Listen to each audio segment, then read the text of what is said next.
Thank you for tuning in to Nia's Perspectives. So, today we're here to talk about 7 expensive money habits. If you're just seeing this is your first time tuning in, I need you to hit that like button. Yes, I do. And I need you to hit the subscribe button. Yes, I need both. I'm needy today. This is my first YouTube video. So welcome to my channel. On this channel, we will talk about Nia's perspectives and me. I'm Nia. So today we're talking about 7 expensive money habits. So you want to buy that house, you want to save for your children's college, maybe you want to buy real estate and become a real estate investor, maybe you want to take that vacation or trip that you've been wanting to take. Whatever the reason is, these are 7 habits that might prolong you reaching that goal. So we're going to get right to it. Number 7, letting groceries go to waste. So you know what I'm talking about. You make your list, you go grocery shopping, your cabinets, your refrigerator, everything full. But then you see that Facebook post of your friend who posts that they ate this for dinner. Then you see that coworker who had this for lunch. So now you got a hankering for it. So you got to stop by on your way home to get it. Or maybe you're just driving in the car, so you decide you want it. So all it takes is you to do that 2 or 3 times a week. And guess what? The food that you have at home, perishable food, only lasts so long. So that food now you're going to have to throw out. So you know, when you're trying to figure out what the smell is, or you just look in the refrigerator, you're like, oh, this, and you got to do the smell test. Yes. So that's the number 7 reason. Now, I do want to say these reasons are not in any exact particular order. They are not in order from the most egregious to so don't even, if it applies, then you know what to do. If it don't apply, let it fly. You know how that go. So number 7, again, letting your groceries go to waste because you're buying restaurant food when you don't need to buy restaurant food because you got food at home. Number 6, waiting to plan for retirement. So whatever financial vehicles or whatever you deem that will be your income when you retire, what you waiting for? Plan for it. When it comes to planning for retirement, you want to think about how much income do I need in retirement? What will my bills look like in retirement?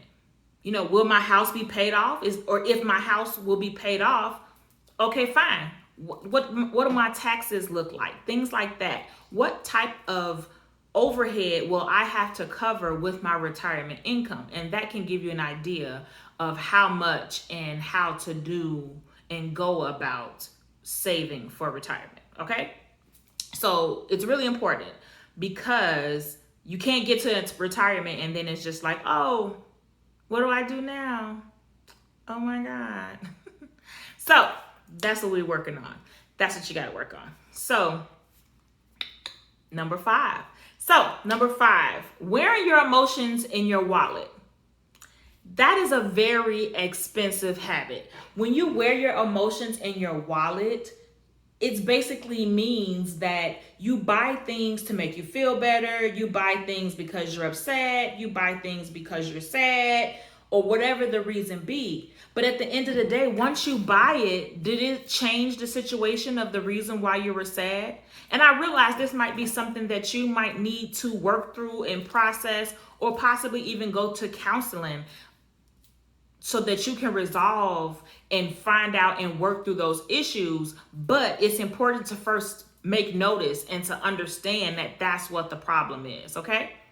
So that's definitely going to be my number 5 again. Wearing your emotions in your wallet. You spend money based on how you feel. That's not good. That's not good. So you want to work on that. Look into that. So number 4.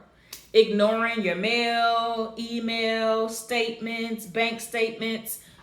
Don't ignore them because ignoring them is not going to make it go away. Actually, a lot of times that's what makes it more expensive, is which makes that an expensive money habit, because you ignoring that notice from that bill, which if you have 15 days from the date of the statement to pay, Now you didn't pay. Now you got to pay the late fee, or now your amount doubles because they're charging this, or now you have interest, or whatever the reason may be. Don't ignore it. Get it done. Take care of it. Don't delay. Okay? Check your mail. Check your statements. It's not going to hurt you. I promise you, no animal is going to jump out of the letter and bite you. It's not going to hop out the computer screen when you check the email and attack you. All you can do is look at it. It's not going to change it because you didn't look at it. I'm just saying. Don't shoot the messenger. I'm just saying. Okay, so number 3.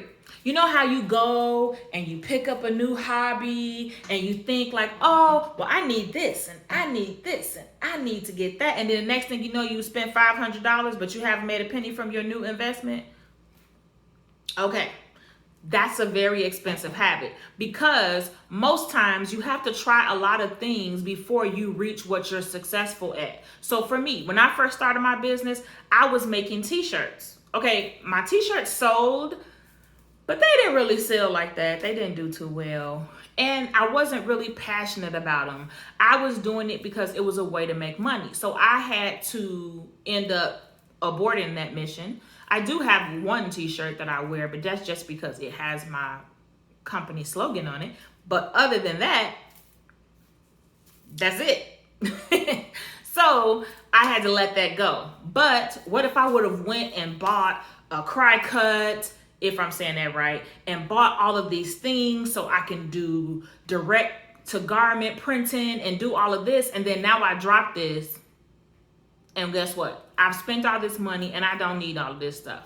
So when you're taking on a new hobby, do some research, find out what the most economical way to start it, and then look at what you want to invest in once you start bringing in money from it. Of course, I learned this the hard way, but that's why I'm here trying to give it to you so you can learn from my mistakes, okay? Because that's the kind of person I am. Okay, that's the kind of person I am. Okay, number 2. Number 2 is comparing yourself to others. What somebody else is doing is absolutely none of your business. Do not let what somebody else do affect you and make you feel like you need to do what they're doing. No, that's a very expensive habit. If you have somebody on your Facebook timeline or your Instagram timeline, and this person is making you to the point where you feel like you're jealous of them because you feel like you should be where they are, or you feel like they shouldn't be where they are, delete them. I stand behind that. Delete them, delete them, delete them, or at least hide them from your news feed. You don't need anybody on your timeline that makes you jealous or makes you wish what you want what they have, because at the end of the day, you're at the point where you need to be. It's more important to stay focused on your task at hand so that you can make it to the finish line, because slow and steady wins the race. And not to mention, the grass always looks greener, but guess what? They probably got a high water bill to go with it. So, I mean, I'm just saying, you see the people in the neighborhood and their grass is gorgeous, but really it's just fake grass that they had a landscaper come and lay on the ground. Voila, right? So do not let that affect you. Do not let that decide for you what it is that you want. That's none of your business. Focus on what you want and your task at hand. So number 1, we're going to talk about mismanaging credit cards. First of all, your credit card is for emergencies. Your credit card is not, I'm going to use this till payday. That's not what you use your credit card for. Your credit card is not a savings account. Don't look at me like that. You know what I mean. A savings account means that you have something that you know you want to purchase down the line. So what you do is you keep making payments on your credit card so that you have an available balance enough to cover that cost, and then you use the credit card to purchase it, which now puts you right back at square one where you were. And this is an expensive habit. Why? Because interest. You're constantly paying interest on the same money over and over and over again. Don't do it. Don't do it. Do not use your credit card as a savings account, and don't use your credit card to say, oh, I'll buy this today till I get paid. Because what happened when you get paid? You get paid and then life happens, and now what? Now you haven't put any money down on your credit card. So now you have this bill over here because now your credit card balance is higher. And then you've spent your paycheck over here. So what did you do? You put yourself back as opposed to putting yourself forward. I'm just saying. So, like I said, I have 2 bonuses for you. 2 expensive money habits. So the first expensive money habit is using, I deserve this because I work hard. I deserve this because I this. And I deserve this because I haven't bought myself a lot of shoes in a long time. I deserve this. No, boo. Stop. That is a very expensive habit because you can always find a reason why you deserve to do something. I know I can. It's always easy to find a reason why you should get something or why those new shoes. Yeah. How many pairs of new shoes do you have that you have purchased because you were going to get an outfit to match it, but you forgot? Or you didn't because then the money didn't come for you to get it, or you never needed it because you never had an event to wear it to. So now 2-3 years down the line, when you're cleaning out your closet, now you have these shoes that you bought because you just knew it was going to be really cute with this specific outfit that you had in your mind, and now that's not even your style anymore. So you would never probably buy that outfit anyway. So no, don't do it.